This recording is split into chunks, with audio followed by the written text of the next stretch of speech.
E aí, galera, beleza? Química de aula 11, uma aula rápida, uma aula fácil para vocês, tranquila. O objetivo dessa aula, moçada, é trabalhar com os efeitos coligativos. Então, eu vou fazer uma rápida revisãozinha aqui para a gente lembrar. Ó. Vamos lá. Efeitos coligativos. Até agora vimos 3. 1. A tonoscopia, que é o abaixamento da pressão de vapor. Essa é a tonoscopia. 2. Ebulioscopia. O aumento na temperatura de ebulição. E 3, a crioscopia,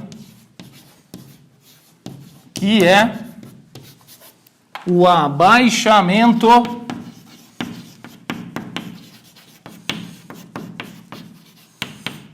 na temperatura de solidificação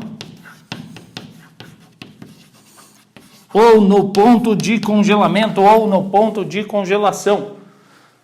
Lembre-se que esses efeitos coligativos, quem sofre é o solvente. Quando que o solvente sofre isso? Sofre quando há nele,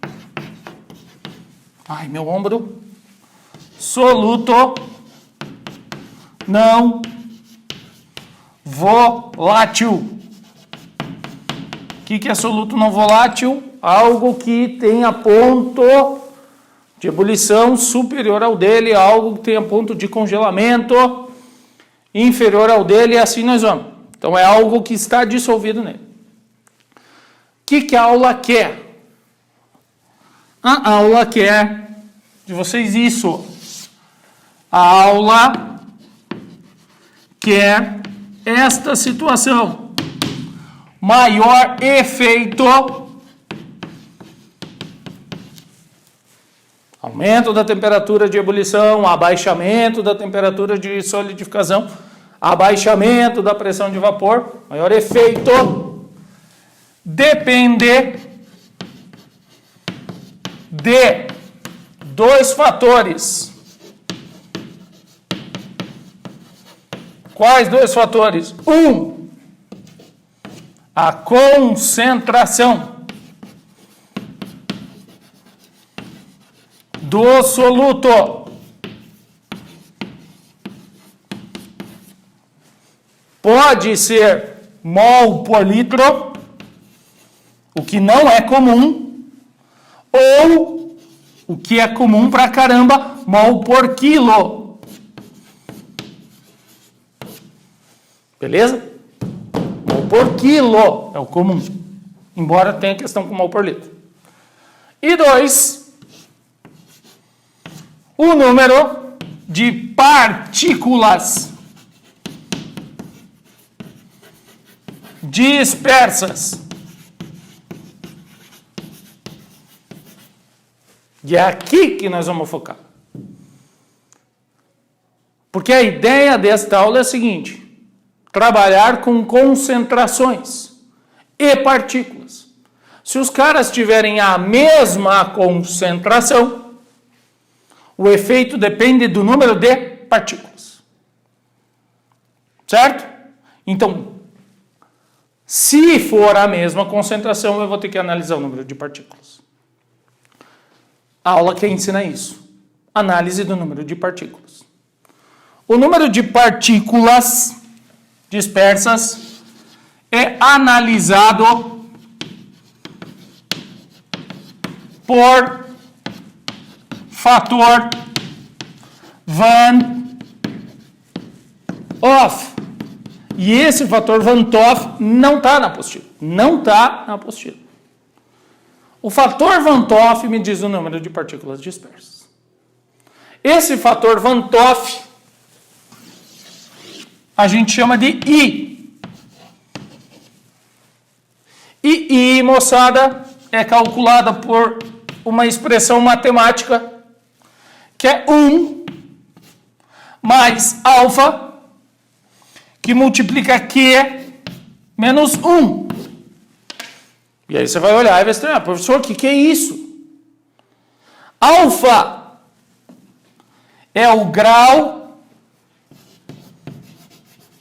de ionização, ou separação, se assim você preferir.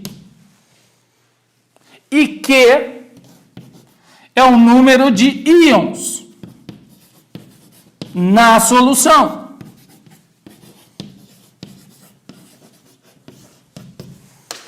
Então, o que vai acontecer aqui, moçada? O número de partículas depende do grau de ionização e do número de íons em solução. E é em torno disso aqui que nós vamos trabalhar. Na prática, voltamos lá. Paguei aqui. Eu tenho dois tipos de solutos. Só dois tipos de solutos. Na prática,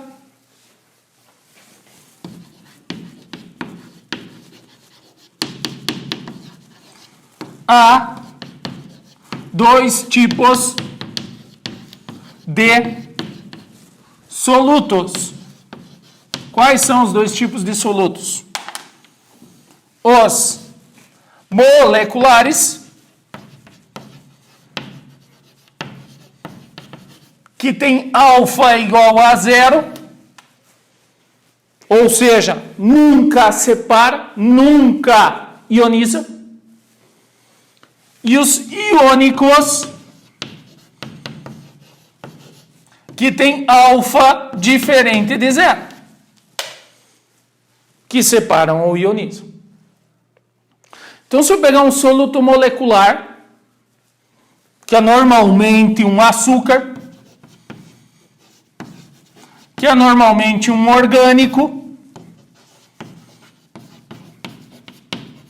este molecular, que é um açúcar ou um orgânico, não separa. Então, se eu pegar aqui, ó, C6H12O6, glicose sólida, e jogar ela em água, ela vai continuar sendo glicose, C6H12O6. Só que agora aquosa. E aí o alfa dela é 0.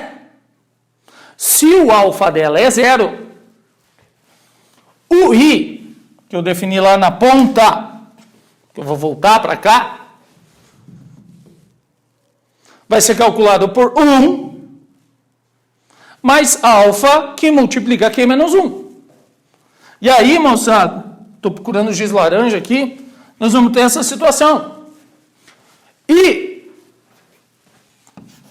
será igual a 1 mais 0, que é o alfa, que não separa, que multiplica Q menos 1. Acabou a química, é matemática. 0 vezes qualquer coisa, meus queridos, anula. E se isso anula, o I para um soluto molecular é sempre 1. Ou seja, sempre terá uma partícula na solução. Tá beleza? Tranquilo? Um soluto iônico é qualquer coisa que tenha alfa diferente de 0. Esses caras podem ser ácidos, que se ionizam, bases, que se dissociam, sais, e etc. O que vai acontecer nesse caso? Como o alfa é diferente de zero, dificilmente eu terei uma partícula só. Eu terei normalmente mais de uma partícula. Tudo bem? Vamos pegar, por exemplo, uma questão onde o cara fala NaCl. Ele não vai falar, mas o NaCl é o sal de cozinha.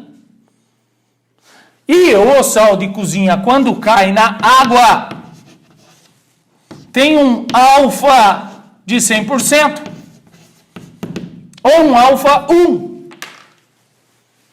que significa isso, ter esse alfa 100% ou ter esse alfa 1?